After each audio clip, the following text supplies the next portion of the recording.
Hilchos Eiruvin Perek Shmini, the laws of the Eiruv, chapter 8. Today is the concluding chapter of this section of laws, and it's also, by divine providence, the concluding day, the final day of this year, Jewish calendar year 5783.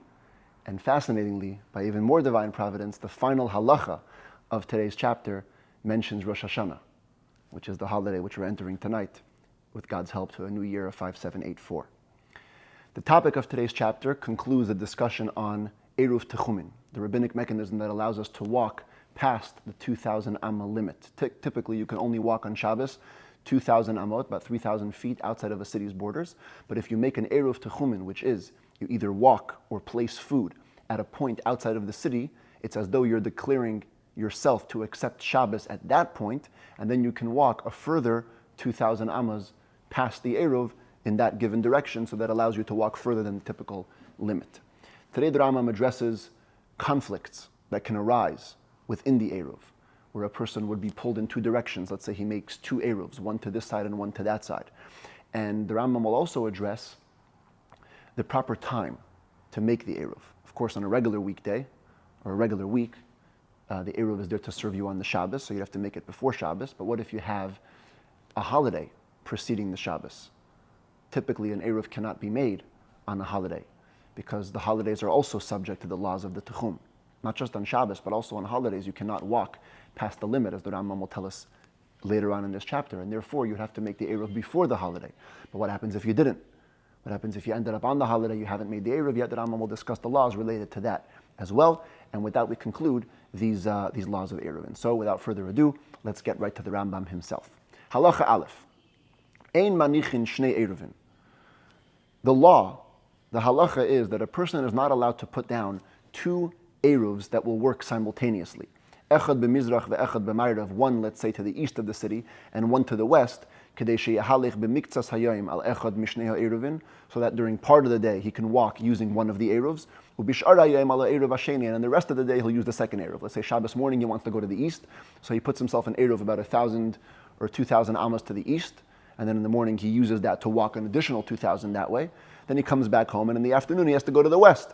So he makes his Eiruv to the west, and he goes past the 2,000 amas on the west side for whatever he needs to attend to in the Shabbos afternoon. You can't do that. She'ein ma'arvin shnei Eiruvin liyom echad. One cannot make two simultaneous Eiruvs to work on one day. What if you did? What if you made the mistake? Ta ve'erav l'shtei ruches. A person mistakenly made an Eiruv to two directions. Kimedumahu shema'arvin l'shtei ruches, thinking, imagining that it was permitted to make an Eiruv to two directions. Oisha amar lishnayim, or he didn't do it himself. Like we saw 2 days ago, one is allowed to appoint somebody else to make the Eiruv for him. So here, he appointed two separate people. He told them, Tsu'uva arvu alai, go out and make an Eiruv for me. And what happened was, Echad Eirav alav litzafin, ve'echad Eirav alav lidarim. One person made the Eiruv to the north of the city, and one to the south. We're not allowed to make two separate Eiruvs. What happens now? Says the Rambam, we treat it extra strictly. Mehalech kiragle shnehem. We impose upon this person the limits of the feet of both of them. You can only walk where both people would be able to walk. And the Rambam explains this presently. Halacha beis. Ketzad mehalech kiragle shnehem. What does that mean, that you can walk only where the feet of both of them can walk? It means she'eino yochel lahalech, that the person on Shabbos who made the double Eiruv, or who appointed the two people to make the double Eiruv, can only walk ela b'makom sheyesh lishneim lahalech bay, only in the place where both people can walk on the Shabbos based on their Eiruvs, had their Eiruv been the only one. And let me explain this for a moment before we go into the Rambam. We think typically of an Eiruv as an extension mechanism. When you put an Eiruv to the east of the city, now you're able to walk not just your typical 2,000 amas, but even further, another 2,000 amas past the Eiruv. But as we saw 2 days ago, it's also a limitation. Because if you make your Eiruv to the east, you're limiting the amount that you can walk the other way, towards the city. You extend the way you can go to the east, but you're limiting the way you can go to the west. Same thing applies if you made an Eiruv to the west. You're extending your ability to walk westward, but you're limiting your ability to walk eastward. So when we have the case of a simultaneous Eiruv, one went to the east and one went to the west, we look at it as though the person is being pulled in both directions, and he doesn't get the extensions of both. Instead, he only gets the limitations of both. And the Rambam gives two examples, and we'll see it here on the screen. First example, Nasan ha'echad Eiruv berichuk 1,000 amma l'ruach mizrach. Person A had put the Eiruv 1,000 ammas eastward. So the extension mechanism, here you see, this is the place where he's going to be spending Shabbos. He puts the Eiruv 1,000 ammas to the east. Typically that would bring about an extension now of a total of 3,000 ammas to the east, because now he can walk to the Eiruv, plus another 2,000. But there's also a limiting function which is happening now, in which he can only walk 1,000 ammas to the west instead of the typical 2,000. That's person A.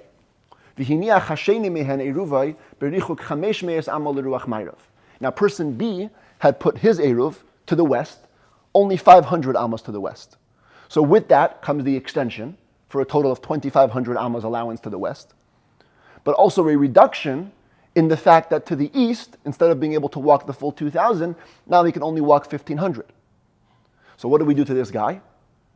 Ein zeh she'ervu alav, the person who had both of these Eiruvs made for him, may not, mehalich b'mayrav, he may not walk to the west, ela 1,000 amma, only 1,000 ammas, kiragle mi she'erav alav b'mizrach, like the feet of the person who had made the Eiruv to the east. Because the person put the Eiruv 1,000 ammas to the east, he reduces the amount he can walk to the west, and now the person in the middle can only walk 1,000 ammas to the west. Similarly, v'lo yahalich b'mizrach, to the east, the person can only walk ela 1,500 amma, only 1,500 ammas, kiragli mi she'erav alav b'mayrav, like the feet of the person who made the Eiruv to the west. Since he made it 500 ammas to the west, he reduced 500 ammas on the east side, only allowing for 1,500.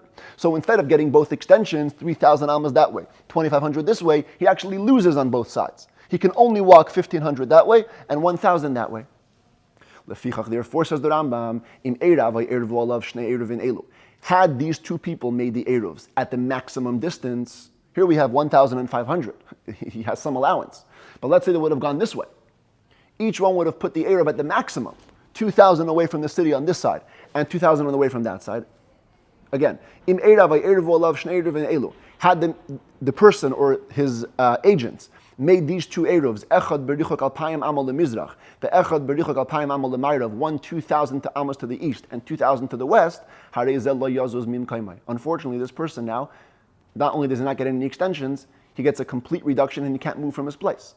Because again, had the eastward Eiruv been the only one, so beautiful, he gets an extension of 2,000 ammas, he can walk 4,000 ammas to the east, but 0 to the west, because he moved it completely 2,000 ammas. Same thing to the west. Had that been the only Eiruv, he would get 4,000 to the west and 0 to the east. Now that he's pulled in both directions, so he gets 0 in both directions, and he can't walk anywhere, he has to stay in a city the entire Shabbos. Halacha Gimel. Although we said before that you cannot make a simultaneous Eiruv to work in two directions, there are some exceptions. Number one, the Rambam says, a person is allowed to make two simultaneous Eiruvs if it's under stipulation. Umasne ve'omer. He makes a stipulation and he says, Im eira li dvar mitzvah. If a mitzvah opportunity will arise for me, or I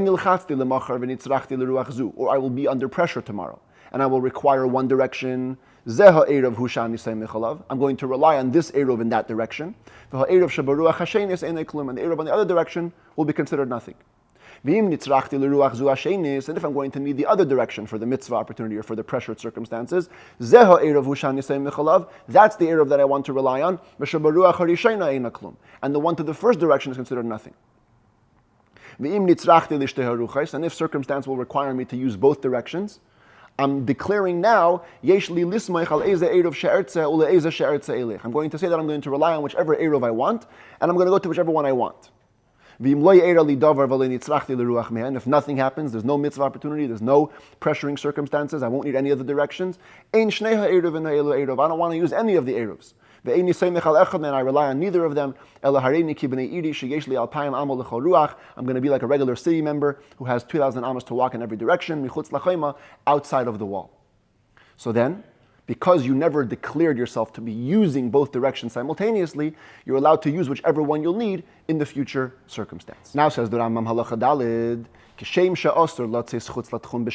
the same way we've learned that it's forbidden to leave the city borders on the Shabbos, as we saw in chapter 27, 28 of the Laws of Shabbos. And as we've been talking about the rabbinic mechanisms to adjust this. In the last 3 chapters, we should know, it's also forbidden to leave the city's borders by walking on a regular holiday or on Yom Kippur. Ukeshem sha'amoitzi mirshus l'rshus b'Shabbos chayav. The same way one who transfers from one domain to another on the Shabbos is held liable. Kach hamoitzi mirshus l'rshus b'Yom Kippurim chayav. So too on Yom Kippur, one who transfers from one domain to the other will be liable. Avol b'Yom Tov, but on regular holidays, muter l'hoitzi mirshus l'rshus, one can carry from domain to domain, as we're going to see later in the laws of resting on holidays. The Rambam will talk more about this. Lefichach, therefore, me'orvei Eiruvei chatzeros u'mishtatfin b'mevoyos liyom kippurim k'Shabbos. In preparation to Yom Kippur, shared courtyards can and must make an Eiruv chatzeros if they want to carry in the shared space, and alleyways that want to carry in public domains or an entire city, if you want to make a city-wide Eiruv, shituf as we called it in chapter 5, you can do that, or you must do that for Yom Kippur, Shabbos, just like Shabbos. In order to be able to carry in the shared spaces on Yom Kippur, you have to do these rabbinic mechanisms that we saw in chapters 1 to 5 of these laws. And the Eiruv Techumin, which allows you to walk past the city limits, we can make those, and we should make those, Liyam Kippurim Uliyamim Tovim, before Yom Kippur and before holidays, Kaderach Shema Arvin L'Shabbos, just like we make them before Shabbos. Halacha Hey. Yom Tov Shechal Liyeh Samach L'Shabbos. What happens if you have holiday right next to Shabbos, adjacent to Shabbos during the weekdays? Bein milafana, bein milachareh. Whether it's before, holiday falls out on Friday, or holiday falls out on Sunday. Or 2 days of holiday are adjacent to Shabbos, before or after. In the case of what's called the 2 days of holiday in Galut, in exile. Times of the temple, and even till today in Israel, they keep only 1 day holiday, because they used to know when the calendar was set. The news would be able to get out quick enough in time before the holidays came. But outside of, or further places in Israel and outside of Israel, diaspora, the news of when the new month was set and fixed by the High Court only arrived later. And by the time the holidays came, they were in doubt. Jews used to keep 2 days of holiday. And because of that, till today, even though we know when the calendar is fixed, we still keep 2 days of holiday. So today we have sometimes 2 days of Yom Tov that are adjacent to Shabbos. So here, yesh lo la'arev shnei Eiruvin l'shtei ruches. A person is allowed to make 2 Eiruvs in 2 different directions, v'soymech al eze mehen sheyirtza l'yom harishon, and to rely on either of them for the first day, and the Eiruv in the second direction for the second day. Because again, the only prohibition of making two Eiruvs is if they're going to be in use simultaneously. You can't be pulled in 2 directions at the same day. But if you're using them one for this day and one for that day, one for Friday holiday, one for Shabbos, or one for Shabbos and one for Sunday holiday, that's okay. Or you can make 1 Eiruv to 1 direction, and just rely on it for 1 of the days, either holiday or Shabbos. And the second day you want to be like a regular city member, as if you didn't make an Eiruv at all, and thereby allowing you to have 2,000 amas in every direction. When do these rules apply? On a regular 2-day holiday, like Sukkot or Pesach. Here we go again, by divine providence, mentioning Rosh Hashana on the day of the eve of Rosh Hashana. On the 2 days of Rosh Hashana holiday, those days are considered to be 1 long day. And you can only make, for both days, an Eiruv in 1 direction. The Rambam doesn't explain why over here, but later on, in the laws of Kiddush HaChodesh, the laws of determining the Jewish calendar, the explanation arises from what the Rambam writes over there. And that was that every other holiday falls in the middle of the month. So, in Israel, if you were close enough to the High Court, by the time the holiday during that month came around, everybody knew when the beginning of the month was, and everybody knew when the proper day to keep the holiday was. Rosh Hashana is the only holiday which begins on Rosh Chodesh, on the day of the new month. So even if the High Court in the Holy Temple decided that this day is Rosh Hashana, you couldn't send the regular messengers to go ride on horseback and tell everybody about it. You can't, it's Yom Tov, it's holiday. So even Jews in Israel didn't know when Rosh Hashana exactly was. And they would keep 2 days because of the doubt. So because the days of Rosh Hashanah were kept as 2 days, even in the times of the temple, so we consider it to be 1 long day. We don't divide it into 2 different units of time. And therefore, you can only make an Eiruv in 1 direction for both days. Halacha vav. V'chein masna adam al Eiruvay v'omer. A person can also make stipulations about his Eiruv. Forget holidays. A regular Shabbos, a person can make a stipulation about his Eiruv and say, Eiruvi l'Shabbos zu, avalei l'Shabbos Shacharis. I want my Eiruv to be in use only this Shabbos, not next Shabbos. Or l'Shabbos Shacharis, avalei l'Shabbos zu. Or I want to use it on a different week, not this week. L'Shabbosos v'lei yamim tovim. I want to use my Eiruv only on Shabbats, not on holidays. L'yamim tovim v'lei l'Shabbosos. Or I want to use my Eiruv only on holidays, not for Shabbos. Those are all okay. Halacha Zayin, a fascinating principle in halacha, arises here in the law that we're about to learn. Amar lachamisha, a person tells 5 people, Hareini ma'arev al eze mikem she'ertze. I am putting down food for an Eruv techumin, and I'm going to choose one of you that's going to be able to make use of the Eruv. Ratzisi yelech, le ratzisi lo yelech. The one who I want will be able to go, use the Eruv and walk an additional 2,000 amas. The one I don't want will not be able to walk. Even though I only declare who I want to go, after it gets dark, once Shabbos comes in, yelech, that person can make use of the Eruv. Typically, we've seen in these laws already, the Eruv goes into effect the moment Shabbos comes in. Therefore, it has to be edible at that moment, it has to be in the right place at that moment, as we saw in earlier chapters. So you would think that the person who is using the Eruv has to be defined and clear the moment Shabbos comes in. However, says the Rambam, davar shehu midivrei soifrim, when things are of rabbinic nature, yesh bei breira. They have the principle of breira. Breira is a concept in halacha that has a wide range of application, and it means, in simple English, retroactive clarification. When you declare on Shabbos that, let's say, person A or person B, he's the one that I want to make use of the Eruv, what's happening is there's a retroactive clarification, a breira which is saying that, you see, when I put the Eruv down yesterday, that's who I meant. Even though you only revealed your intention later, but we say that it's revealed retroactively that that's the guy he meant all along.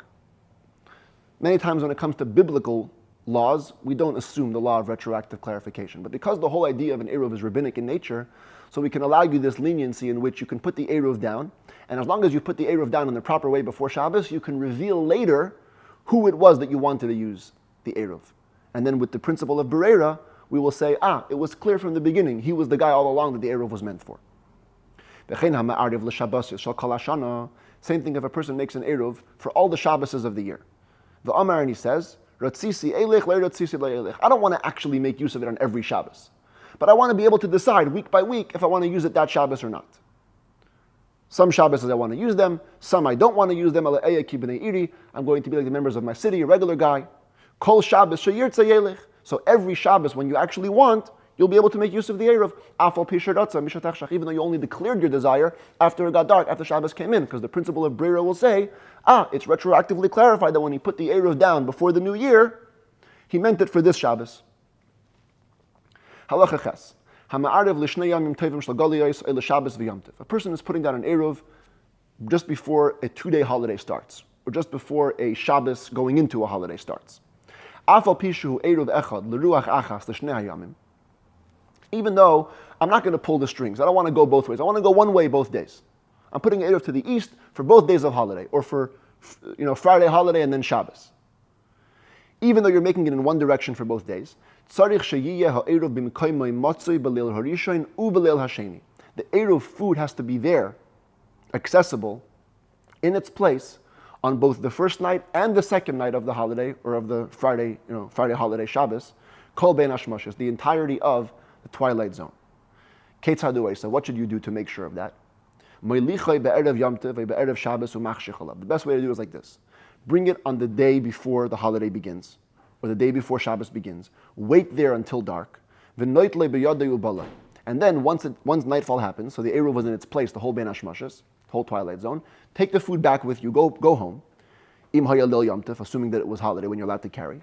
And the next day, bring it back to the place, leave it until it gets dark, and then you can eat it, if it was Friday night when you can't carry, or you can bring it back home, if it was a holiday when you could carry. You can do it. Because each day of holiday, or when it's holiday and Shabbos, they're considered to be two separate elements of holiness. They aren't considered one day, so we should say, that on the first night already, by the Eruv being in place, it went into effect for both days. No, since each day is its own level of holiness, the Eruv has to be in place at the night of each of the 2 days. And therefore, says the Rambam halacha test, nechal ha'eruv barishain, if the Eruv food was eaten up during the first day of holiday, kana ha'eruv larishain ve'ein le'eruv lasheni. While the Eruv went into effect for the first day, it doesn't help for the second day. Eirav beraglav barishain, if you made the Eruv in the ideal way, as we saw yesterday, not by putting food down, but by actually going to the place where you want to accept the Shabbos, and you did that on the first day, you have to go back on the second day. V'hu, meaning, you must walk and stand in the same place, and have in mind that you're going to be acquiring your rest over here. If you put down food, bread, the first day, if you want to use the ideal way for the second day and go and walk there, that's fine. If you wanted to again use bread, you must use the same bread again. That's why the Rambam said in the last halacha, you have to take it and walk back and walk forth. You have to use the same exact bread that you used for the first day, use it again for the second day. The commentaries explain that if you would bring another loaf, then that would be like mechin, preparing from one day of holiday for the next. If you use the same loaf that you used yesterday, so you're just continuing an existing situation. But if you bring a new loaf, now you're there on the first day preparing for the second day, that's not okay. Halacha Yud, Yom Kippurim Shechali is Erev Shabbos Elachar Shabbos. If Yom Kippur falls out to be on Friday or on Sunday, today this can't happen because our calendar is fixed in the way that we don't do Yom Kippur and Shabbos one after another. But if it did happen on Friday or Sunday, when they used to declare the new months based on the sighting of the new moon, it seems to me, says the Rambam, that the 2 days of Yom Kippur and Shabbos are considered to be one day. They're one element of holiness. You only have to, if you're making an Eiruv, you only have to make an Eiruv Techumin before Yom Kippur, before Shabbos, and it works for both days. Halacha Yud Aleph Zeh she'amarnu. This that we have said. That you can make two separate Eiruvs for two directions, for 2 different days. V'hu, it only is provided you have to be able to access both of the Eiruvs already on the first day of holiday. But if it's impossible for you to reach the Eiruv of the second day on the first day, ein Eiruv hasheni Eiruv, the second Eiruv will not be an Eiruv. And the rules over here essentially follow the rules we saw in the beginning of the chapter, as Rambam will immediately explain. Because the Eiruv mitzvah says the mitzvah is it has to be made from a meal that can be edible while it's still day. V'zen, in this case, and since you cannot reach the second Eiruv on the first day, we cannot consider that to be an accessible and edible meal while it's still day. Now what does that mean? So here we're going to go back to the slides from the beginning of the chapter. Ketzat. What does this look like? Let's say you put one Eiruv down, actually this slide here. You put one Eiruv down 2,000 amas away to the east. Relying on that for the first day of holiday. And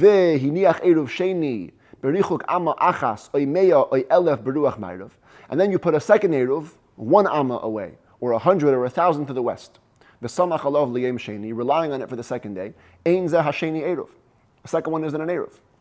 Because using the first Eiruv on the first day, again, gives you an extension to the east, but a reduction to the west. Because you put it the full 2,000, you can't go even 1 amma that way. So if your second Eiruv is even 1 amma, or for sure 100 or 1,000 away, you can't access it on the first day. Therefore, it doesn't work. On the first day, the second Eiruv isn't accessible while it's still day. Because you can't reach it. By putting the 2,000 amma to the east, you don't leave yourself anything on the west. And therefore, you cannot walk there and you cannot access that Eiruv.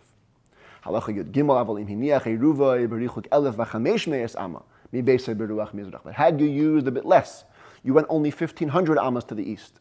The Samach Alavli and Rishon relying on that for day one. And then you put the second Eiruv to the west, within 500 amas.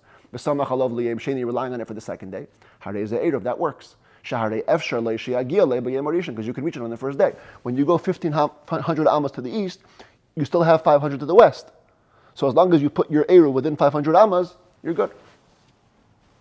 Halacha Yudalid, Yom Tov Shechali is the Erev Shabbos. If a holiday comes out on Friday, going right into Shabbos, we're not allowed to make an Eiruv for Shabbos on holiday. Lo Eiruv Chatzeros, but lo Eiruv Tchumen. Neither type of Eiruv. The Eiruv discussed in the beginning of these laws to allow for carrying in shared spaces, or the ones for the border limits for walking past the border. You must make the Eiruv on Thursday, which is the eve of the holiday. If it was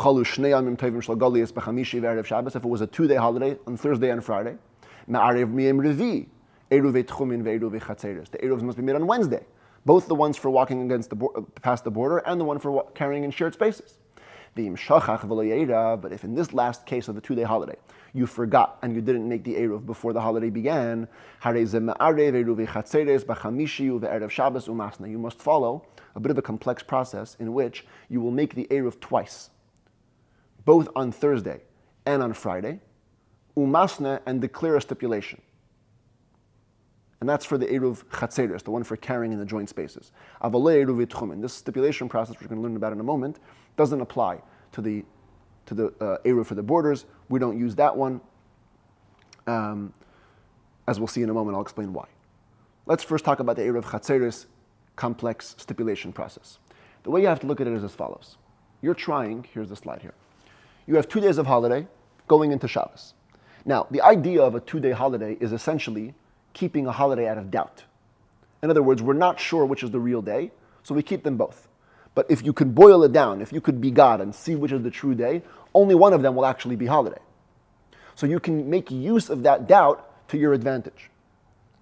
And on each of these 2 days of holiday, imagine as though it's weekday, and make your Eiruv on the weekday. As the Rambam says in Halacha Tesvav. Ketzad Masna, what does it mean you make a condition? Oimer b'chamishi, on the Thursday, which is the first day of holiday, you say like this: Im hayoim yom tov, if today is the actual holiday, ein bidvarai klum.